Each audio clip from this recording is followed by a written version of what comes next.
हम जितना processed food daily intake करते हैं, जितना बाहर का खाना खाते हैं, जितना कार्बोहाइड्रेट लेते हैं, उसमें प्यूरिन बहुत ज़्यादा हाई कॉन्सेंट्रेशन में शरीर में बन जाता है कि ऑब्वियसली यूरिक एसिड भी बढ़ जाता है and it is impossible for the kidney to eliminate that high concentration of uric acid. 8 foods that reduces uric acid levels naturally.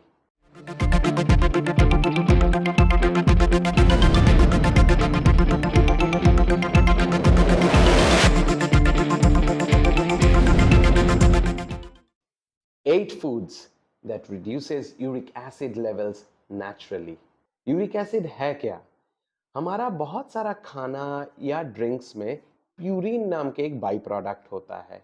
तो ये बॉडी जब ब्रेक डाउन करता है प्यूरिन को, तब यूरिक एसिड बनता है और ये uric acid kidney through urine के थ्रू पास आउट हो जाता है. बट हम जितना प्रोसेस्ड फूड डेली इनटेक करते हैं, जितना बाहर का खाना खाते हैं, जितना कार्बोहाइड्रेट लेते हैं, उसमें प्यूरिन बहुत ज्यादा हाई कॉन्सेंट्रेशन में शरीर में बन जाता है, यानी उसको ब्रेक डाउन करके ऑब्वियसली यूरिक एसिड भी बढ़ जाता है and it is impossible for the kidney to eliminate that high concentration of uric acid. तो रखेगा कहां पे? बस जॉइंट्स में डाल देता है as the forms of crystals. जब जॉइंट में क्रिस्टलाइज कर जाता है ये बाई प्रोडक्ट यूरिक एसिड, उसको हम बोलते हैं gout. So gout is a type of arthritis, but it is due to a problem in diet and that is uric acid.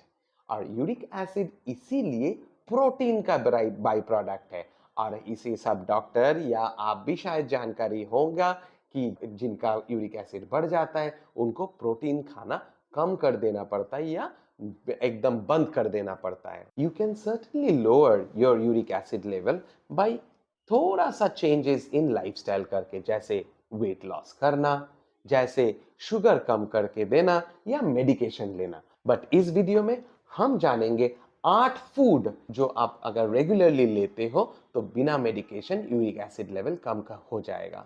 पहला है चेरीज. चेरीज तो आप देखे ही होंगे, केक के ऊपर हम चेरी रेड चेरीज देते ही हैं. And if you have cherries on a regular basis, cherries में एंटीऑक्सीडेंट्स होता है. वो antioxidants are actually anti inflammatory nature और ये गाउट होने में प्रिवेंट करता है. Try to have at least half a cup of fresh या फ्रोजन चेरीज. अगर आप जूस लेते हो तो 1 कप होना चाहिए ऑन अ रेगुलर बेसिस जिनका गाउट या यूरिक एसिड लेवल ज्यादा है.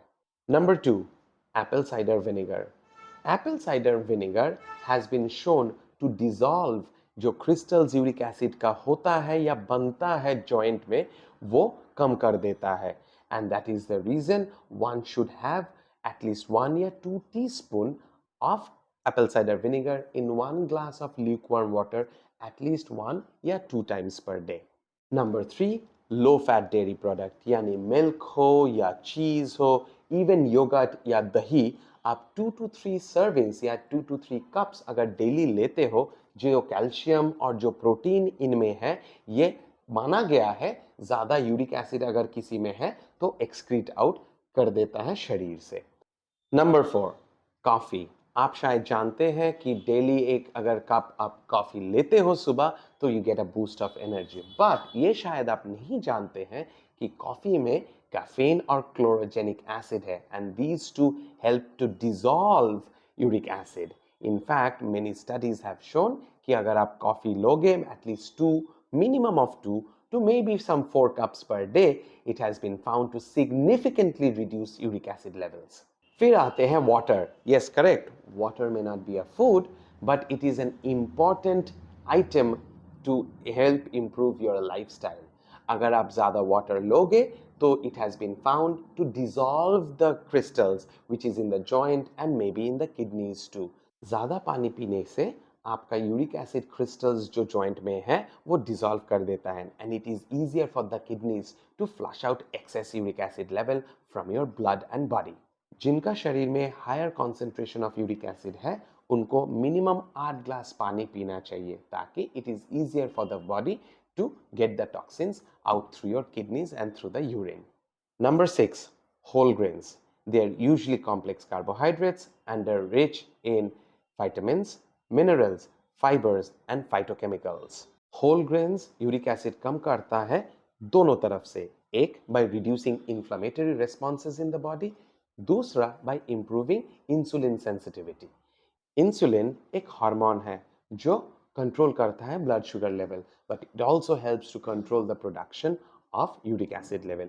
इसीलिए अगर आप होल ग्रेन्स लोगे, लाइक किनवा हो या पास्ता, या जितना आप ब्राउन ब्रेड ले सकते हो, या complex carbohydrate like oats, barley, millet, jowar, bajra, ये सब अगर लोगे विदाउट फाइन ग्रेन्स लाइक गेहूं का जो आटा या मैदा होता है, इसको अगर आप निकाल दो अपना डाइट से, और जो हम बोले हैं उसको अगर आप डाल देते हो, they are actually following under complex carbohydrates. तो इसीलिए कॉम्प्लेक्स कार्बोहाइड्रेट्स बहुत ज़रूरी है आपका डाइट प्लान में। नंबर 7, विटामिन सी।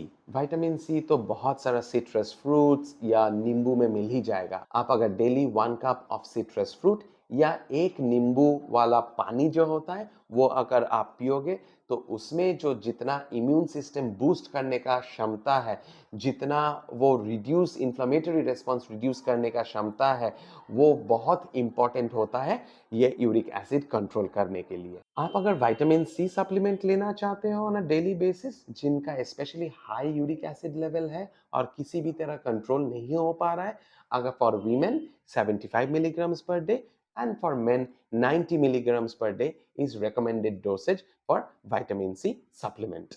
Lastly, number 8, nuts.